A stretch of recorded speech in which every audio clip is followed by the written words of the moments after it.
नमस्कार दोस्तों, स्वागत है आपका हमारे YouTube चैनल पढ़ो और जानो में। तो दोस्तों आज हम बात करेंगे सीखने के तरीके के बारे में। इंसान हर वक्त कुछ ना कुछ सीखता रहता है, तो आइए देखते हैं हम लोग किस किस तरीके से सीखते हैं। तो दोस्तों चलिए टॉपिक की ओर चलते हैं, और अगर आपने अभी तक हमारा चैनल सब्सक्राइब नहीं किया है तो इसे सब्सक्राइब कर ले।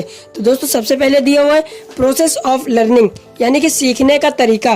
तो दोस्तों सीखना एक निरंतर चलने वाली क्रिया है। किसी कार्य को एक दूसरे में आदान प्रदान करने की विधि को सीखना कहते हैं। जैसे कि कोई काम है और वो आपसे कोई और सीख रहा है या किसी और के पास जा रहा है तो उसको बोलते हैं सीखना।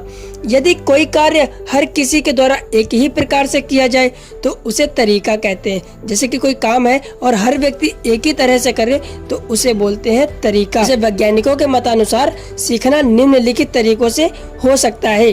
तो वो कौन कौन से तरीके हैं, आइए इसको डिटेल से जानते हैं। सबसे पहले दिया हुआ है इंसिडेंटल लर्निंग, सेकेंड है डेलिब्रेट लर्निंग। और डेलिब्रेट लर्निंग के भी तीन तरीके होते हैं, एक है मैकेनिकल लर्निंग, सेकंड है रेशनल लर्निंग और थर्ड है रोट लर्निंग। और इसके बाद में तीसरा पॉइंट दिया हुआ है प्रोग्राम लर्निंग। तो चलिए दोस्तों इसको भी हम लोग डिटेल से जानते हैं। सबसे पहले दिया हुआ है इंसिडेंटल लर्निंग, यानी कि इसको हिंदी में बोलते हैं आकस्मिक सीखना। तो दोस्तों यह वह अवस्था है जब सीखने वाला बिना प्रयास के ही सीख जाता है। जैसे कि आप कहीं घूमने गए और आपने कुछ देखा तो आप हर वक्त कुछ ना कुछ तो सीखते ही रहते हैं, तो वहां से सीखना बोलते हैं इंसिडेंटल लर्निंग। जैसे कि आपको कुछ नहीं पता है और आप अचानक से कुछ देखकर, जैसे कहीं चार्ट देख लिया तो आप उससे कुछ ना कुछ सीख गए।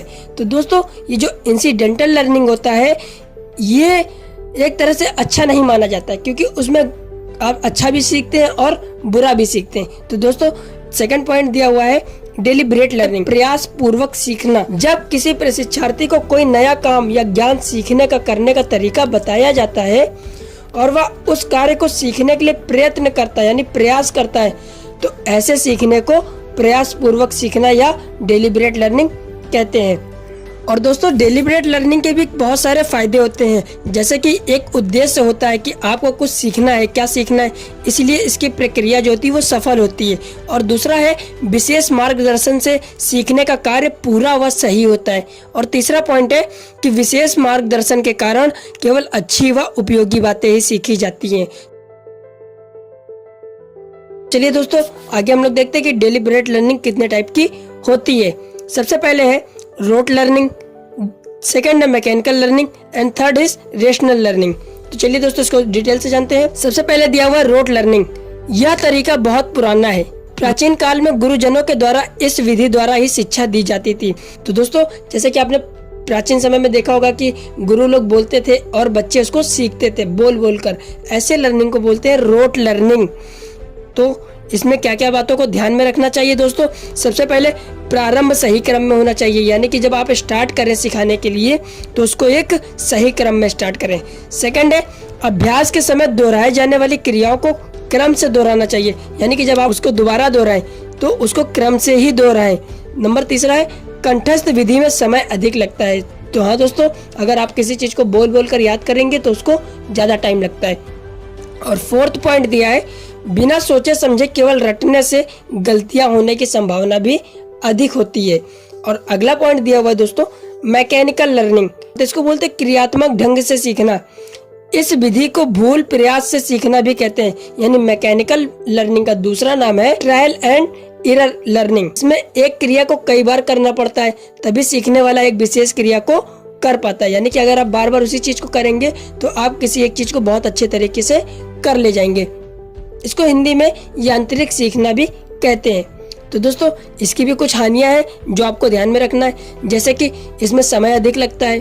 दूसरा है समय पर आधारित पाठ्यक्रम के लिए ठीक नहीं है। जैसे कि आपका कोई टाइम ड्यूरेशन है कि इतने समय के अंदर ही इसे पूरा करना है, तो उसके लिए सही नहीं है।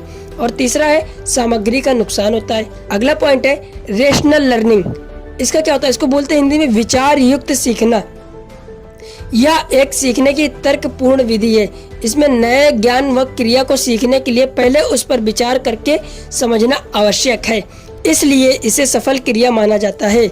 इस प्रकार से सीखने में विद्यार्थी सक्रिय रहते हैं। जैसे कि आप पहले उस पर विचार करें, फिर उस पर समझें और फिर इस पर सीखें। इसमें जो स्टूडेंट होते हैं, जो ट्रेनीज होते हैं, वो हमेशा एक्टिव रहते हैं तथा उन्हें अपने विचार व्यक्त करने का अवसर भी मिलता है। सोच समझकर सीखने से आपका जो अधिगम है यानी कि आपकी जो लर्निंग है वो स्थायी रहती है।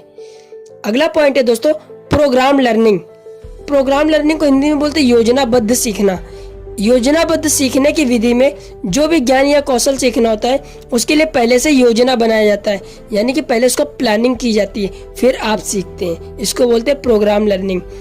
और दोस्तों इसमें कार्यक्रम यानी कि जो भी काम करना होता है वो पहले से नियोजित किए होते हैं, जिससे कि सीखने वाला एक क्रमबद्ध रूप से सीखता है। तो दोस्तों इसका बहुत प्रभावशाली असर रहता है।